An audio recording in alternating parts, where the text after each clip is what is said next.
خانقاہ ربانیہ نقشبندیہ روحانی معالج پیر مفتی احسن محمود نقشبندی صاحب۔ تیسری جو بات ہے اس میں کیا کہ اگر ہم دلی سکون حاصل کرنا چاہتے ہیں، ہم چاہتے ہیں کہ ہمیں دلی سکون ہو، ہمیں رضا بالقضا اختیار کرنی پڑے گی، یعنی اللہ کے فیصلے میں غلطی نہ کرنا گا، یہ دلی سکون کا ذریعہ بن سکتا ہے اور کوئی نہیں۔ تو جو ہم اللہ پاک نے میرے لیے فیصلہ کر دیا بس میں اس کو راضی ہوں۔ لوگ یہ ایک بزرگ گزرے ہیں بڑے مشہور، حضرت نون مصری رحمۃ اللہ علیہ تعالی، بڑے پائے کے بزرگ گزرے ہیں۔ ان کے بارے میں ان سے ایک صاحب ملاقات کرنے کے حضرت آپ کا کیا حال ہے؟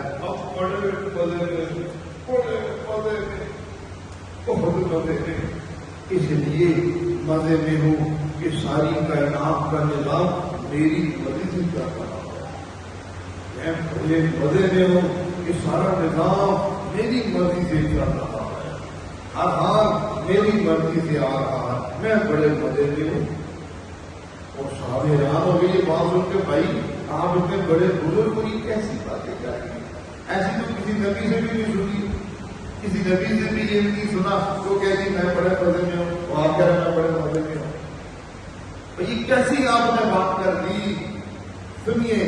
فرمایا دیکھو ایک میری مرضی ہے، ایک میرے رب کی مرضی ہے، ہونا وہی ہے جو میرے رب کی مرضی ہے، وہ ہرگز نہیں ہوگا جو میری مرضی ہے۔ تو میں نے یہ کیا، اپنی ساری مرضیاں، اپنی ساری چاہتیں اللہ کی مرضی اور چاہت پہ قربان کر دی، اور یہ طے کر دیا یا نہ اب ہوگا تو کوئی جو تیری مرضی ہے، اب میں اسی پہ راضی ہوں جو تیری مرضی ہے، اب میری اندر جو مرضی ہے تب ہوگی۔ مثلا اب جو میں کھانا چاہتا ہوں چھوٹا گوشت، مجھے اللہ نے کھلا دیا مرغا، تو میں نے تو چھوٹا گوشت کھانا تھا، مرغا کہاں سے آ گیا؟ تو کام خراب ہو گیا نا۔ میری مرضی اور اللہ کی مرضی آپس میں ٹکرا گئی کہ میری سوچ کیا تھی، میری مرضی تھی آج مجھے مرغا ملے، اللہ کی مرضی تھی کہ تو آج چھوٹا گوشت ملے۔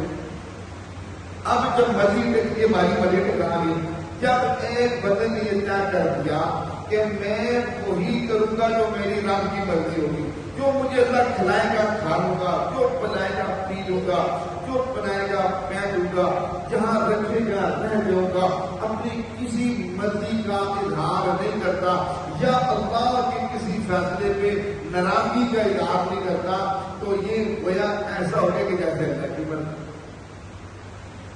اور آج ہم ایسے نہیں کر رہے،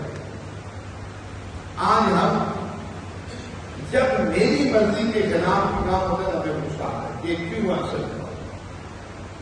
حالانکہ میری مرضی کے خلاف جیسے حضرت علی کرم اللہ وجہہ بڑی خوبصورت بات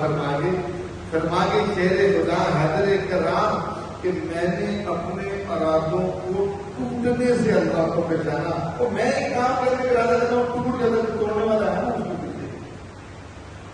میں یہ کرنا چاہتا ہوں وہ ختم ہو جاتا ہے وہاں، تو اس کا مطلب ہے تو پیچھے میرے پروگرام توڑنے والا ہے، تو میں ارادوں کے ٹوٹنے سے اپنے اللہ کو پہچانا۔ تو اس لیے جب ہماری اپنی ساری مرضیاں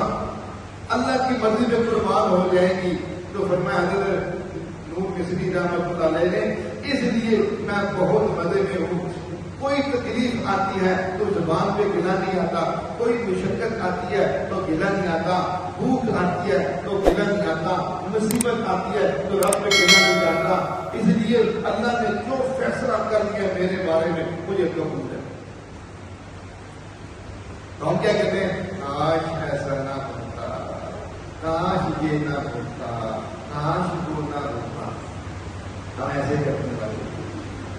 اس لیے ہماری یہ باتیں تقدیر کے خلاف ہیں، جس کی وجہ سے ہمیں طرح طرح کے مسائل میں گرفتار ہیں، طرح طرح کی پریشانیاں ہمارے اوپر مبتلا ہیں۔ جس وقت ہم رضا بالقضا کر لیں گے کہ یا نہ تیری فیصلے پہ میں راضی، جو تو میرے بارے میں فیصلہ کرے گا رب مجھے راضی، سارے مسئلے حل ہو جائیں گے۔ ہمارے ہاں جادو،